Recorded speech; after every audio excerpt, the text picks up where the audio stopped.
Infertilidade é um drama que perturba, né, a autoestima das pessoas. E nós estamos falando especificamente nesses dias que antecedem o Dia dos Pais, a infertilidade masculina. A evolução dos estudos para combater este problema chegou ao método de extração do espermatozoide do testículo como forma até de combater este problema. Estão conosco duas grandes autoridades no assunto, a doutora Mariângela Badalotti, que é professora da Faculdade de Ciências Médicas, diretora do Fertilitar, Centro de Medicina Reprodutiva, e também coordenadora do Departamento de Ginecologia e Obstetrícia da Faculdade de Medicina da PUC, da Pontifícia Universidade Católica do Rio Grande do Sul. E a psicóloga também do Fertilitar, a doutora Débora Farinati. Sejam bem-vindas, tudo bom? Então, a doutora Débora também é membro do Núcleo de Estudos Sigmund Freud, é mestre em Psicologia Clínica, tem uma dissertação fantástica, que é Qualidade de Vida, Estresse e Estratégias em Casais Submetidos à Fertilização Assistida, COPEN, que chama, não é? Então, e ex-presidente da Sociedade de Psicologia do Rio Grande do Sul. Então, o que causa no homem assim a notícia de que ele é infértil? O que vem ultimamente nesses novos trabalhos, eu acho que já não existe mais tanto essa preocupação, mas porque existem outras possibilidades, né, da paternidade aí. Mas o que causa neste primeiro momento? Qual é o impacto? Na verdade, assim, acho que a gente, para falar seja no homem, seja na mulher, do impacto da infertilidade, a gente tem que poder pensar no significado, né, do desejo de ser pai e mãe para um ou para outro, o significado na história de cada indivíduo, né? Historicamente, a infertilidade sempre foi mais atribuída às mulheres, portanto, a infertilidade masculina ficava escondida, né, também de alguma forma protegida pelas mulheres, justamente porque o impacto no homem muitas vezes era confundido com a questão da potência.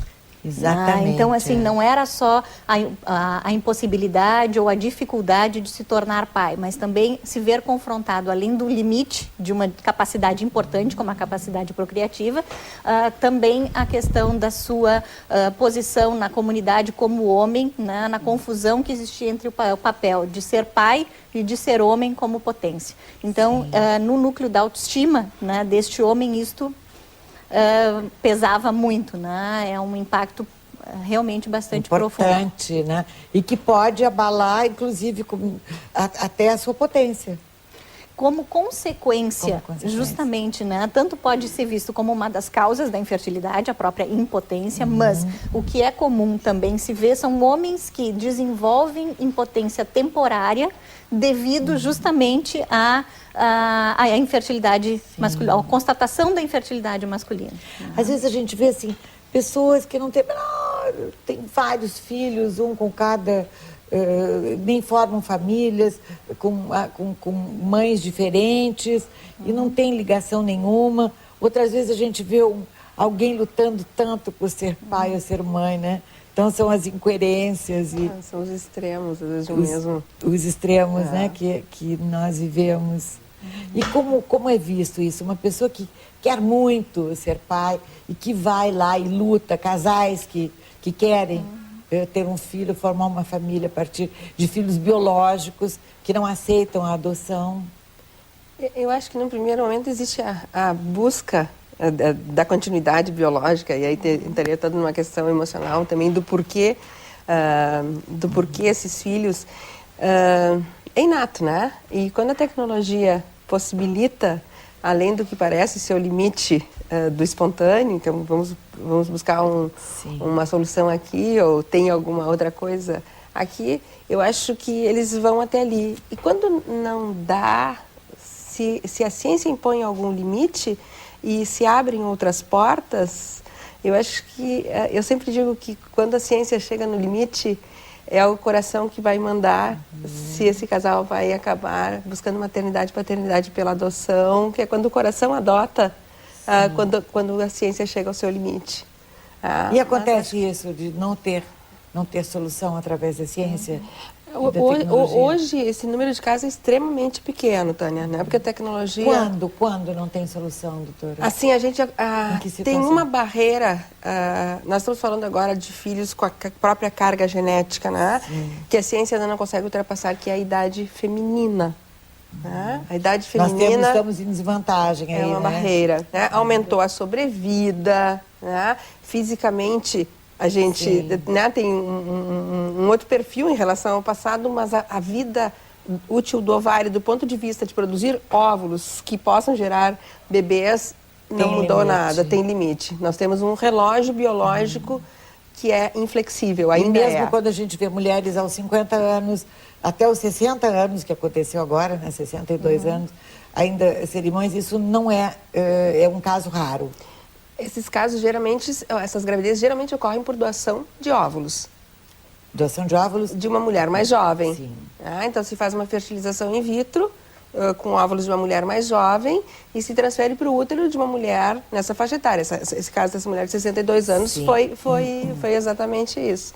Então, a genética, né, a questão da genética, de toda e não pode ser uma gravidez de alto risco, assim como são as gravidezes nas adolescentes, digamos?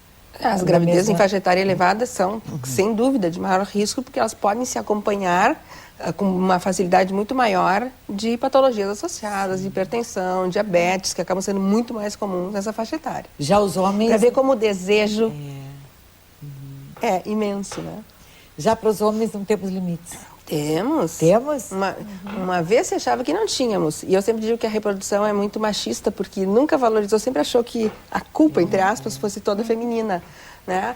Sempre se achou que a fertilidade masculina fosse ilimitada. Né? Hoje se sabe, claro, bem diferente da mulher, o testículo perde função, mas não da mesma forma que o ovário, mas aos 60 anos, hoje 50% dos homens se sabem que são inférteis.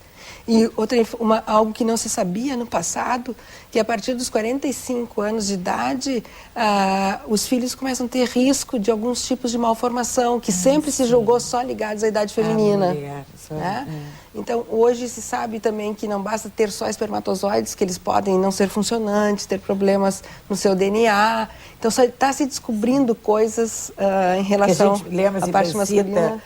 O Pablo Picasso, Charlie Chaplin, tão grandes figuras aí públicas que tiveram filhos até os 80 anos. Bastante avançada. Então, isso ficou como um dogma, né? Que a fertilidade masculina seria limitada, mas biologicamente também não é. Não. E talvez nós pudéssemos, dentro disso, também destacar que o impacto também de não poder fica intensificado nessas situações onde se pensa que se está garantido, né, este poder de procriação até sem limites. Né? E aí quando o limite aparece, então, mais difícil é ter que poder manejar com essa situação. Muito embora, né, os homens, na nossa prática, no nosso dia a dia, né, com esses casais, tendem a esconder mais, né, o que sentem a respeito dessa limitação. Né? Geralmente são as mulheres que se expõem mais, que falam mais, que permitam com que apareçam os sentimentos em relação, a frustração em relação a